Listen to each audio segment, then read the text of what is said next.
Hello အားလုံးပဲမင်္ဂလာပါကျွန်တော်နာမည်ကတော့ဝန်နိုင်ထုံးဖြစ်ပါတယ်မြန်မာနိုင်ငံဝန်ထမ်းများအားလုံးတဲမှနိုင်ငံခြားကိုထွက်ချင်တဲ့သူတွေဆိုလို့ရှိရင်တစ်ချက်လောက်နားထောင်ကြပါ Okay မိမိကနိုင်ငံခြားသားကိုစဉ်းစားနေတဲ့အစီအစဉ်ရှိတယ်ဆိုလို့ရှိရင်ပထမဆုံးမိမိကင်ဆောင်ထားတဲ့မှတ်ပုံတင်ကိုအရင်ကင်ကြည့်လိုက်ပါမှတ်ပုံတင်ကိုယူကြည့်ပြီးတော့မှတ်ပုံတင်ထဲမှာဝန်ထမ်းဖြစ်နေလားပေါ့မိမိဟာကြောင်းသားဈေးရောက်အခြားလုပ်ဖြစ်နေတဲ့တောင်းလူဖြစ်နေတယ်ဆိုလို့ရှိရင်မိမိမှတ်ပုံတင်ကြောင်းရမလို့ဘူးမိမိမှတ်ပုံတင်ကဝန်ထမ်းဖြစ်နေတယ်ဆိုလို့ရှိရင်မိမိနေထိုင်တဲ့ဝေးဖွားရဇာတိဒါမှမဟုတ်လို့ရှိရင်မိမိအိမ်တော်စုစင်းရှိနေတဲ့နေရာသွားပြီးတော့အိမ်တော်စုစရာယူပါတက်ဆိုင်ရာအစစ်အစစ်ထောက်ခံချက်ယူပါတကယ်လို့မိမိရွာဖြစ်နေလို့လူကြီးစရာထောက်ခံတာမယူနိုင်လို့မရဘူး Okay အဲ့လိုအဆင်မပြေဘူးဆိုလို့ရှိရင်မြန်မာနိုင်ငံ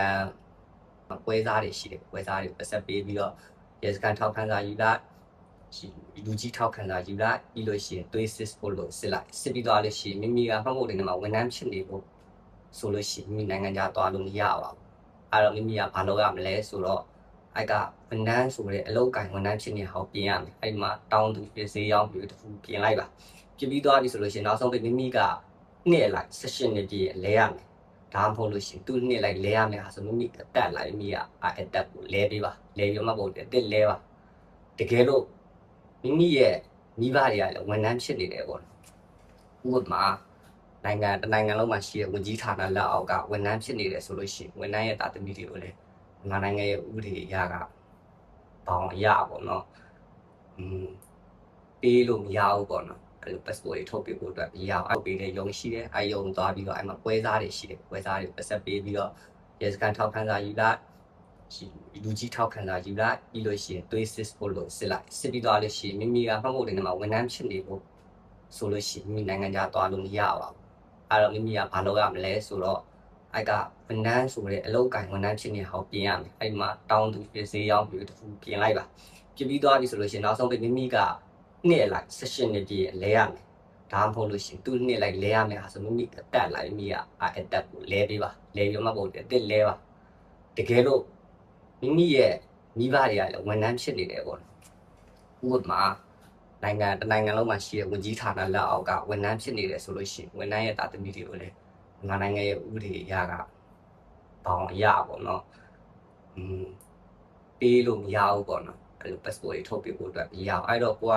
တကယ်လို့မိဘတွေကဝန်ထမ်းဖြစ်နေတယ်ဆိုလို့ရှိရင်လည်းကိုယ့်ရဲ့အသက်ပေါ်မူတည်ပြီးတော့ကိုမိဘနဲ့အသက်တူရွယ်ကိုမိသားတငယ်ချင်းတွေနဲ့အိမ်တော်သူစရာကိုချိန်လိုက်ပြောင်းပြီးတော့လို့ရှိရင်မိမိရဲ့ passport ဝယ်ရဥမာအလောက်ကန်ချိန်မယ် okay passport လည်းအသစ်ချိန်ပြီးတော့သူတို့လိုတဲ့ ID တွေပါတွေလောက်ပြီးသွားပြီဆိုလို့ရှိရင် smart card တွေလောက်ပြီးသွားလို့ရှိရင် okay မိမိနိုင်ငံခြားသွားဖို့စင်ရနံပါတ်1အဆင့်အောင်သွားပြီ okay အားပြီးတော့လို့ရှိရင်မြန်မာနိုင်ငံ passport ရှောက်ထားရေး website ရှိတယ်အဲ့ဒီမှာသွားပြီးတော့အဆင့်သွားပြီးတော့ရှောက်ပြီး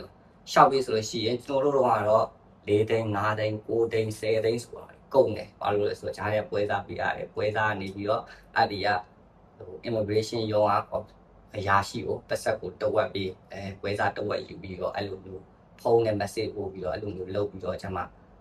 မင်းကတော့ဝင်လို့ရအောင်ဝင်လို့မရအောင်ဆိုတော့ကတ်ပေးတာအခုကတော့အဲ့ passport ရှောက်ထားရေး website လုပ်တဲ့အတွက်အများကြီးစင်ပြေတယ်အဆက်လက်တက်တာ4000 5000လောက်နေရတယ်4000ကျော်တော့လောက်ဆိုတော့မိမအပါရှိရမယ်ကေပေးလို့ဝေပေးလို့မိမိပေးရှိရမယ်အဲ့ပေးနဲ့ထည့်အောင်အဲ့တော့မိမိပါလို့မြန်မာနိုင်ငံ passport ရှောက်ထားရေး website မှာသွား